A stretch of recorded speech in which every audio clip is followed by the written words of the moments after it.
Shall we meet beyond the river where the sergeant Yeah. I got the red button bit down now. Okay, so here I go.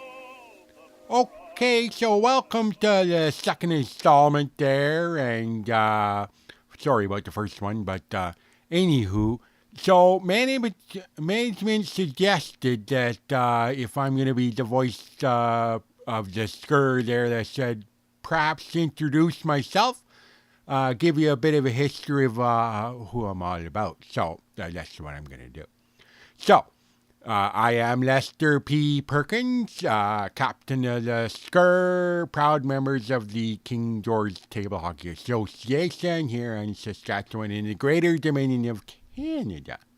And they tell me I was born in Louisiana. I'm not quite sure, don't remember at the time, that kind of thing. But the first thing that I noted of myself is probably worth saying is that yep, I'm related to the great minstrel Carl Perkins there.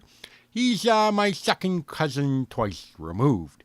So the story behind that there was two incidences where I was removed from his house there, booted out basically for drunken disorderly at a house party.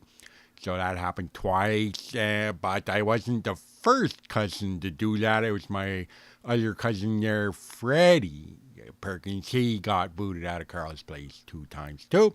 So I am the second cousin twice removed of Carl Perkins. Now, the second story I thought about telling you, a bit of the background there, is probably known around Dominion here, but we'll see how many outside the world know it, and I'll give you a little inside scoop, which they suggested would be a good thing for this type of program.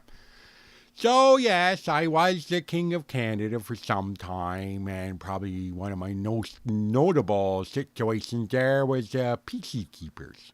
And how that all came about was thusly.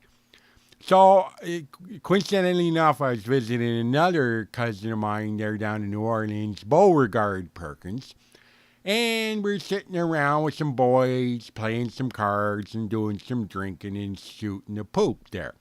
So, the drinking's going fine, thanks very much. The cards are not going so good in this particular trip. And the chat around the table is the usual banter.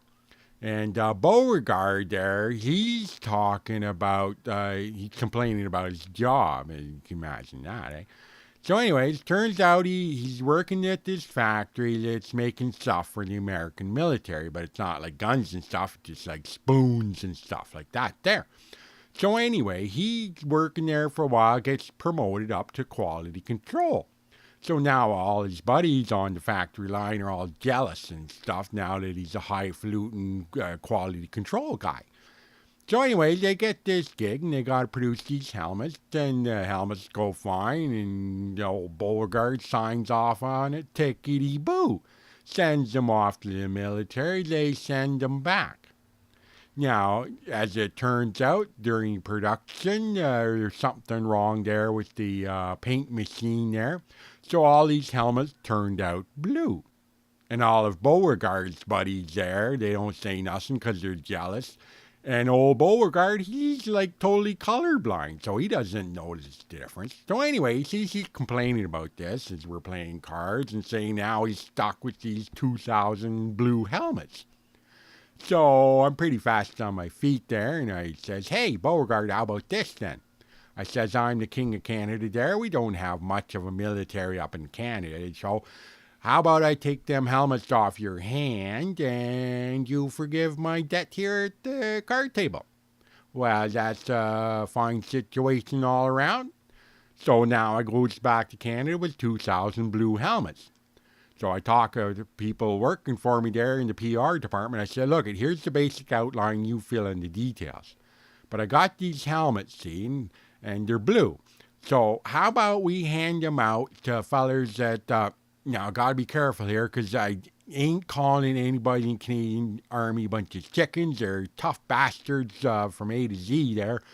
So I think I said to my PR people, How about you hand these helmets out to fellers that just like talking first? Maybe we can talk ourselves out of a scrap or two and not, have to just get guns a-blazing right away. Anyway, these fellers came up with the idea of PC keepers and the story. Now, for the last story I'm going to tell you, again, for you internet people, it's a bit of a longer tale there, so have some patience with old Lester there for telling the story. But I want to tell it as factually as I remember it. So here's the story right from the horse's mouth, as it were.